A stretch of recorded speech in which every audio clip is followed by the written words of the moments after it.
सुस्वागतम।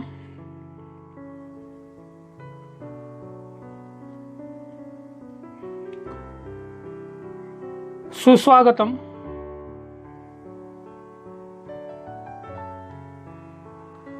किसान शिक्षण प्रसारक मंडल उदगीर द्वारा संचालित महात्मा फुले महाविद्यालय अहमदपुर के हिंदी विभाग की ओर से आप सभी छात्रों एवं यूट्यूब के इस माध्यम से यह वीडियो देखने वाले सभी विद्वजनों का हार्दिक स्वागत है। मैं हूं डॉक्टर नागराज मुड़े, हिंदी विभाग अध्यक्ष एवं एसोसिएट प्रोफेसर। आज आपके सम्मुख स्वामी रामानंद तीर्थ मराठवाड़ा विश्वविद्यालय नांदेड़ के BA तृतीय वर्ष ऐच्छिक हिंदी के पाठ्यक्रम के अंतर्गत हिंदी साहित्य का इतिहास प्रश्न पत्र क्रमांक 9 सत्र 5 के अंतर्गत भक्ति काल के सूफी प्रेमाख्यानक काव्य की प्रमुख प्रवृत्तियों के बारे में चर्चा करने वाला हूं। इसके पूर्व की तासिका में हमने इसकी 6 प्रवृत्तियों को देखा था। आज उसके आगे की प्रवृत्तियों को देखने वाले हैं। मित्रों, पिछली तासिका में हमने 6 प्रवृत्तियों को देखा था। आज जो 7वें नंबर की प्रवृत्ति है, चरित्र चित्रण, उसकी चर्चा करेंगे। इसके अंतर्गत हम ऐसा देखते हैं कि सूफी कवियों ने अपनी रचनाओं में नायक नायिकाओं के जीवन के उतने ही भाग को ग्रहण किया है जिसमें प्रेम के विविध प्रसंगों का उल्लेख किया जा सकता था। प्रबंध काव्योचित जीवन के विविध दृश्य इन रचनाओं में नहीं है। कहीं कहीं पात्रों की सृष्टि काल्पनिक है। कई स्थलों पर तो ऐतिहासिक पात्रों को भी इन्होंने रंग में रंग डाला है। सूफी प्रेम काव्यों के लगभग सभी नायक हम देखते हैं कि सामंत है या राजकुमार है।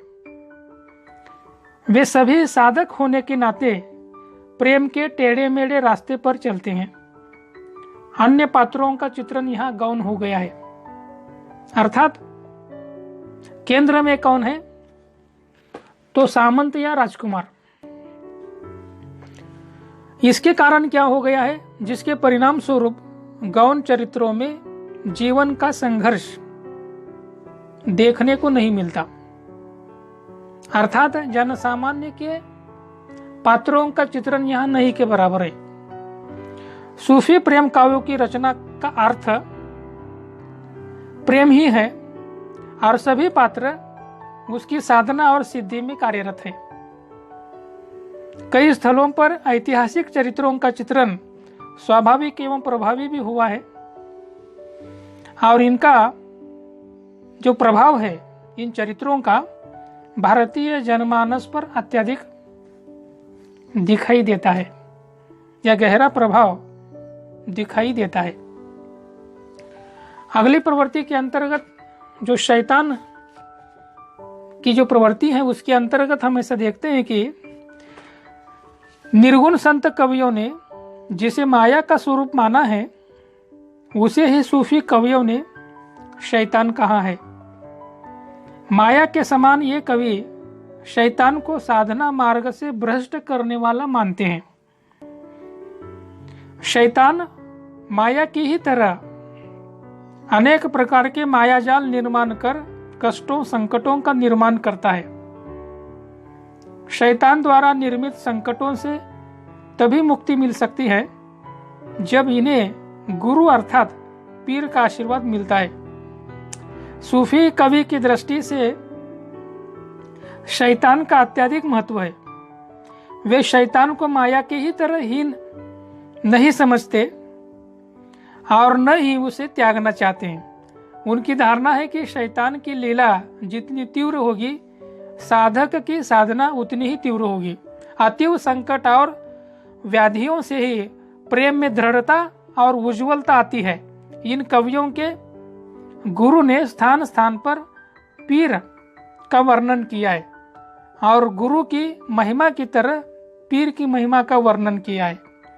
पीर के आशीर्वाद से ही भक्त को संकटों से मुक्ति मिलकर अंत में परम तत्व की प्राप्ति होती है, परमात्मा की प्राप्ति होती है। अर्थात यहाँ शैतान का चित्रण करके अगर रास्ते में शैतान के संकट या बाधाएं उत्पन्न नहीं होगी, तब तो नायक आसानी से अपने परमात्मा को प्राप्त कर सकता है।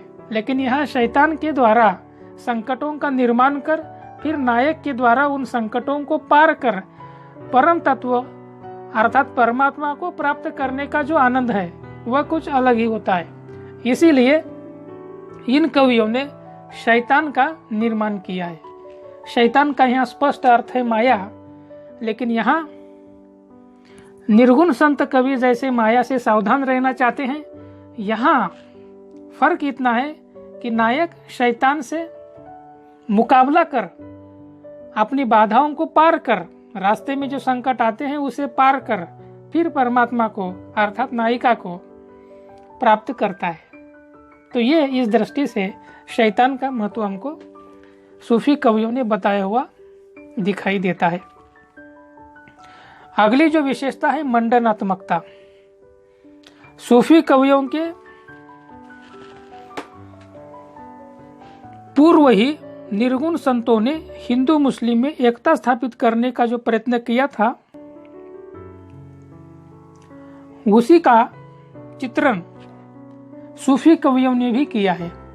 अर्थात निर्गुण संत कवियों ने जो एकता हिंदू मुस्लिम में एकता स्थापित करने का जो प्रयत्न किया था, उसी प्रकार सूफी कवियों ने भी हिंदू मुस्लिम दोनों धर्मियों के लोगों में एकता स्थापित करने का प्रयत्न किया है।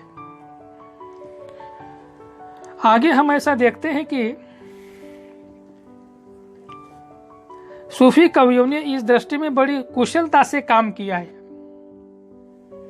उन्होंने हिंदू मुस्लिम दोनों का विशेष विरोध या खंडन नहीं किया। सूफी कवियों ने दोनों धर्मों के अनुयायियों को ईश्वर के समान रूप के दर्शन कराए और दोनों संप्रदायों के भेदभाव को मिटाने का प्रयत्न किया। सूफी कवियों ने कई स्थलों पर अत्यंत दूरदर्शिता से एवं मनोविज्ञान से काम लिया है, जिससे उन दोनों धर्मियों को या उनके लोगों को, उनके अनुयायियों को उचित ऐसा मार्गदर्शन भी मिला है। भारत में मुसलमान धर्म के प्रचार और प्रसार में इसी मंडनात्मक शैली के कारण उन्हें अभूतपूर्व सफलता प्राप्त हुई है। और दूसरी बात यह कि सूफी कवि होने के बावजूद, मुस्लिम कवि होने के बावजूद भी उन्होंने हिंदू देवी देवताओं के पौराणिक आख्यानों का बखान किया है। इस कारण भी हिंदुओं के हृदय में उनके प्रति एक प्रकार से आत्मीयता का भाव, प्रेम का भाव निर्माण हुआ। इस दृष्टि से हिंदू मुस्लिम दोनों धर्मों के जो लोग हैं उनमें एकता स्थापित हुई। अगली विशेषता है नारी चित्रण। सूफी कवियों ने नारी चित्रण विशेष परिप्रेक्ष्य में किया है, अतः इनका नारी चित्रण विशेष प्रकार का है। सूफी साधना पद्धति में प्रेम का प्रमुख स्थान नारी को दिया गया है। नारी यहाँ परमात्मा का प्रतीक है। नारी खुदा का वह नूर है जिसके बिना विश्व सुना है। वस्तुतः सूफी कवियों ने प्रेम साधना में नारी को सहायक के रूप में स्वीकार किया है। फलस्वरूप यहीं पर नारी साधकों की दृष्टि में स्वयं एक सिद्धि बनकर आती है। इस कारण सूफी कवियों ने नारी को अनेक प्रकार के अलौकिक गुणों से युक्त बताया है। अनेक स्थलों पर सूफी कवियों ने नारी को स्वकीय रूप में, तो अनेक स्थलों पर परकीय रूप में स्वीकृत किया है, परंतु दोनों रूपों में वह पूज्य व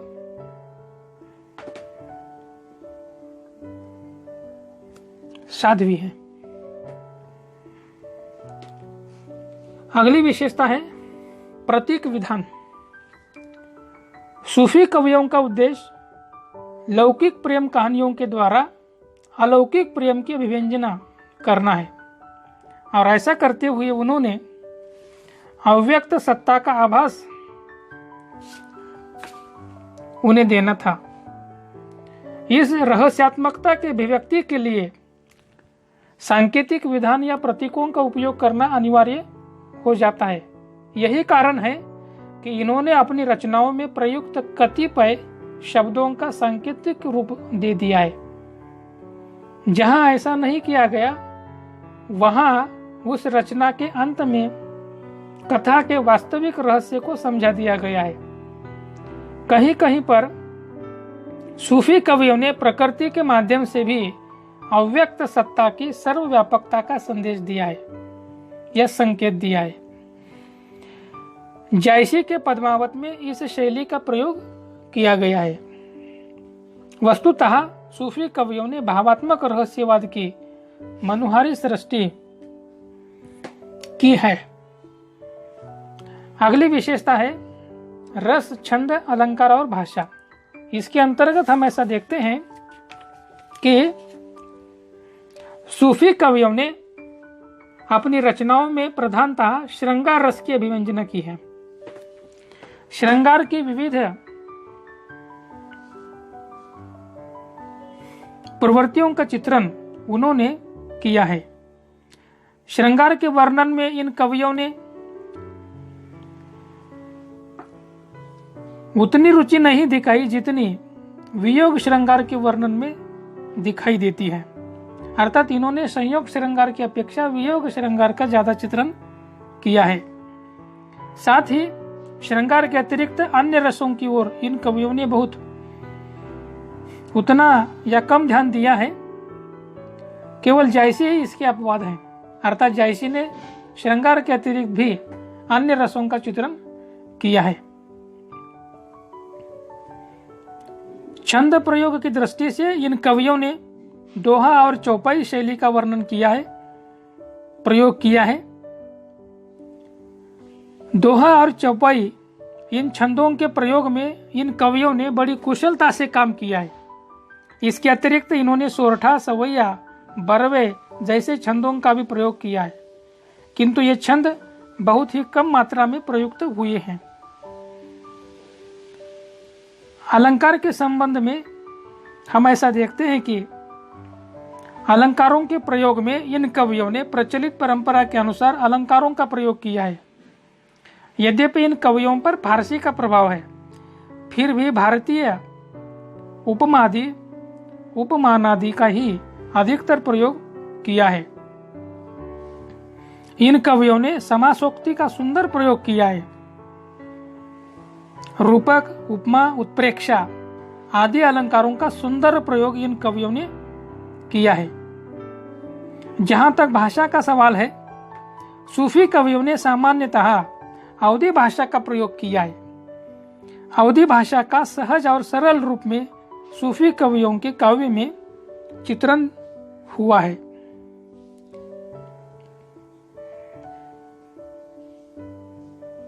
जायसी आदि कवियों ने लोक प्रचलित भाषा का प्रयोग किया है। उनका जो प्रसिद्ध महाकाव्य है पद्मावत, वह अवधी भाषा में ही लिखा गया है। अवधी भाषा के मुहावरों तथा लोकोक्तियों का बड़ा सुंदर एवं मनोरम प्रयोग जायसी तथा अन्य कवियों ने किया है। जन सामान्य में प्रचलित भाषा का सहज स्वरूप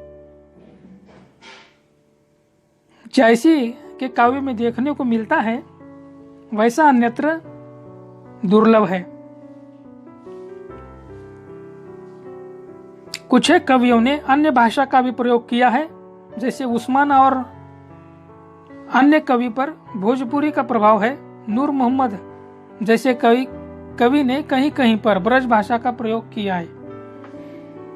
तो इस प्रकार से सूफी प्रेमाख्यान काव्यधारा में हमने चरित्र चित्रण, शैतान, मंडनात्मकता, नारी चित्रण, प्रतीक विधान और रस, छंद, अलंकार, भाषा के संबंध में जानकारी प्राप्त की। उपयुक्त विवेचन के आधार पर सारतः हम ऐसा कह सकते हैं कि सूफी कवियों ने प्रेम के पीड़ा के सुमधुर गीत गाए हैं। मध्य युग में प्रेम कथाओं की प्रवृत्ति सर्वत्र दिखाई देती है। इन प्रेम कथाओं में दैवी एवं अलौकिक तत्व समान रूप से मिलते हैं।